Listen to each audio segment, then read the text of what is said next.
Hello, you all. Thank you all for tuning in to another episode of Better Black News.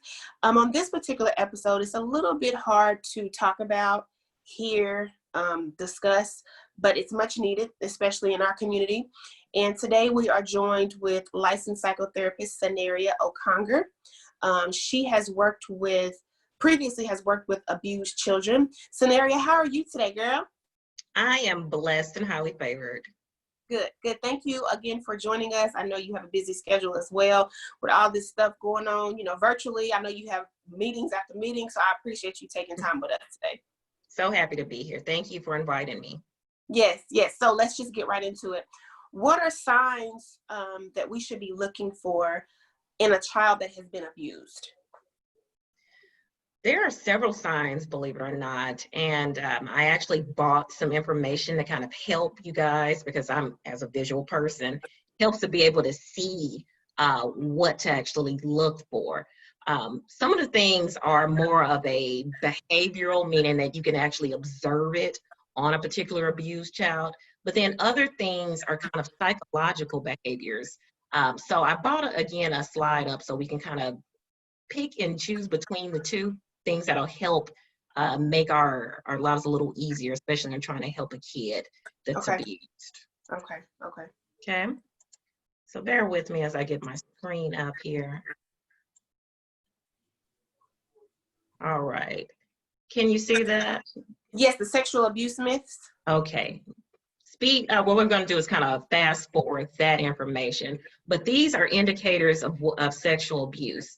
And of course, common physical indicators are the best, but it's not necessarily something that you can actually always depend on, because anything involving the genital area, of course, is going to be hidden, right? So if you notice that the child is actually having a lot of UTIs, if the child is complaining or talking about burning or bleeding or bruising in the genital area, if you notice as perhaps you're doing the laundry, some stains, if the child is talking about itching or swelling, or even pregnancy in a young adolescence, that should kind of be a heads up, a concern of what's going on with this child at this time physically. So I would encourage you to make an encouragement to go take the child to the hospital to be reviewed. And at that point, a determination can be made whether or not this warrants some concern or if it is a health risk. Also, kind of keep in mind that there are some behavioral indicators, especially in young children. If you're noticing that a child is constantly masturbating, these are kind of reasons of concern. Why is the child doing that? Of course, sexual exploration is kind of healthy for young kids, but if you're noticing that it's excessive, these are things that, we usually try to turn a blind eye to. But in terms of sexual abuse, you may want to ask yourself what's going on there.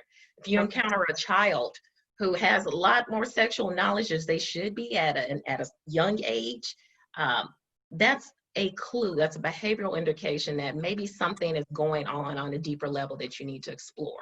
If you notice a child is actually having challenging with depression or suicidal gestures, talking about they don't want to live anymore, they want to kill themselves, chronic runaways, or they're fearful, anxiety, have trouble sleeping or eating.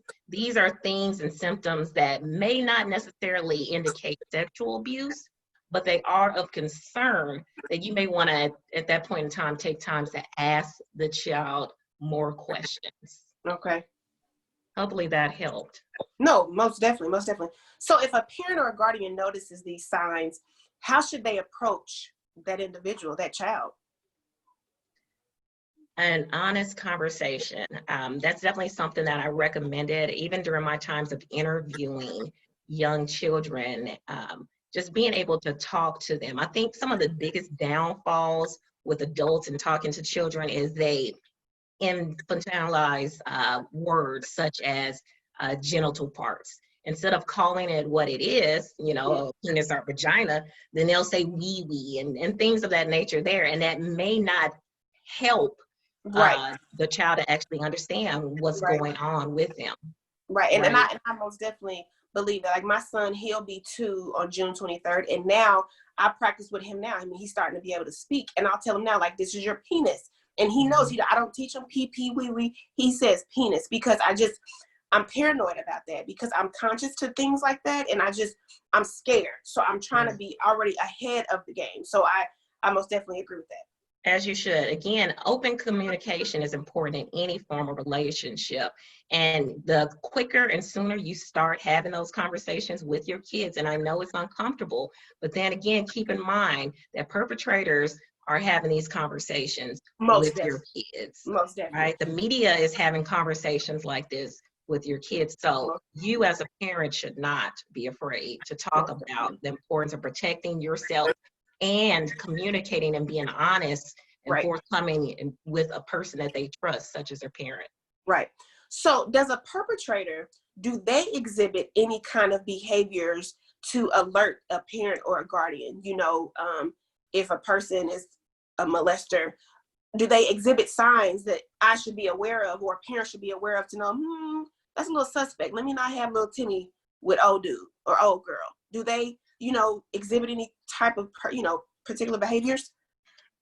Actually, there are some. Now, I kind of want to preface this that most people think that a sexual perpetrator is the guy with the van down the street who's, is trying to entice your kid with candy. That's far from the fact. The truth is that most perpetrators are people that you know and come in contact with a day-to-day basis. These are people that you've entrusted with your child. And it's not to scare or to alert you, but it's to let you know that the people that are most likely to perpetrate are people that already know you and are close to your family, close to your child. So signs, behaviors to look out for is perhaps maybe you're noticing that the person is overly excessive with your kid, meaning that they're overly protective, even more so than you as a parent. They're maybe exhibiting some jealous traits or some, I don't know if that makes sense or not, but this particular individual wants to spend as much time as they possibly can with your child. If you notice some of those indicators, then that is a reason for concern. Okay. Why do you think it's so hard for Black families to have this conversation when they learn that a family member sexually inappropriately messed with another family member? I feel like they put the shame on the victim, unfortunately. Why is that so hard to confront when Uncle Charlie or Grandpa Larry been touching all these girls and boys, for years? Why is that so hard for us? I would say it's stigma. Stigma keeps a lot of people, and let me just kind of break down what stigma is. It's the embarrassment, the fear, the shame of something that is dysfunctional being brought out to the light, right? We see it constantly with mental health and mental illness. You don't want to be known as that person, or you don't want to be known as that family member who had this happen to your family, right? Especially if it's a trusted adult that perpetrated on a child, a family. There is a disbelief that something like that would happen, right? And unfortunately, perpetrators, violators in themselves become so ingrained in with the family that, the belief that something like this has occurred, it just causes doubt, and it causes a shame, and it causes embarrassment. So it didn't happen. No, it's what you thought. It was an accident. They would never do anything like that to you. When the truth is, you need to believe your child. Right. So we know, I feel like it should be common knowledge that if a child has been molested or abused or whatever, they should seek counseling. What happens to an individual if they never receive counseling throughout their childhood and teenagehood? How does that play out when they become an adult? Unfortunately, that's what we call trauma. That's a traumatic event that occurs in your life, especially if you're not addressing it, if you're not talking through it, if you feel like there's no avenues to discuss this matter with. The individual has been known to dwell deeper into substance abuse or alcoholism or sexually explicit ways. You may be more sexual promiscuous. They may drop out of school. They may become cutters. They may try engage in self-harm, attempt suicide, go to jail, in prison, or even early death rates are due to people that are not able to address childhood abuse. And I hate that. It's unfortunate. I actually know a few individuals who are heavy drinkers because they were sexually abused when they were children, and they just don't want to talk about it.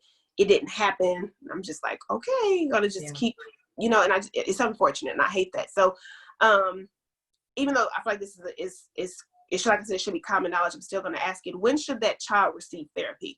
If the parent found out, they were touched or whatever, when should they seek therapy? Immediately, because I think people don't understand that they're coached. Sexual abuse doesn't just occur. It takes weeks and months of grooming and trying to convince the child that what's going on is normal and you should accept this, right? So all those learned tendencies have to be deconstructed. So counseling should occur immediately, not just with the child, but also with the parent too. So they could also perhaps get rid of any underlying guilt or shame or their embarrassment or denial even. It should be family counseling that takes place, individual, of course, with the child, but also together with the family and maybe even individual for the parent counseling. Okay. Do you have anything else that you would like to share before we close it out? Yes, I do. I encourage that if you notice abuse is taking place, if a child has come to you as an adult and expressed that, you know what, I'm being sexually molested, if you recognize any of those signs or symbols, please do not hesitate to contact OKDHS, Child Welfare Department. I'm going to pull up an actual screenshot so you'll know the number by heart. The importance of that and the relevance of that is that you can actually save a life at this point in time. If you want to avoid all that hardship when they grow up and encounter those dangerous effects of child abuse, make a call. You can remain anonymous. And even more so, for your own peace of mind and safety, people don't recognize that there is charges that can be brought against people that do not report. Failure to report is a crime within the state. As they should. Yes. So again, you may be the only voice that this child has. Do not hesitate to make a call to the Child Abuse Hotline at 1-800-522-3511. You can remain anonymous, meaning that they will not come back to figure out who it is. Again, please do make the call. Okay. And do you have a way people can get in contact with you if they have questions or concerns? Sure. My name is Scenario Conger. Again, I'm a licensed psychotherapist. I am the founder of Oklahoma Clinicians of Color. It is a mental health initiative, again, to connect individuals in the community with minority therapists also in the community. If you have any questions or if you need at any point in time some mental health resources, feel free to give me a call at this number, or you can email me personally. We're also on Facebook too. That's beautiful. Okay. Well, I really appreciate you taking the time out to speak with us. Again, like I said, I know this is not an easy topic, but this is something that we need to talk about because I'm really tired of us like brushing this under the rug. It doesn't happen when it does, because it's our youth that are being affected, that these youth turn into adults and they are traumatized and they are repeating behaviors. And unfortunately, sometimes they may repeat it to another child, or they just may, hurt themselves. And excuse me, and that's not fair. That's not fair. So it's time that we have this conversation. So I just appreciate you. Well, you all have heard it here first. I am Jillian Whitaker, reporting for Better Black News, reminding you as always to be better. And of course, during this time, to make sure you are staying clean, you're being safe, and you're keeping your social distance.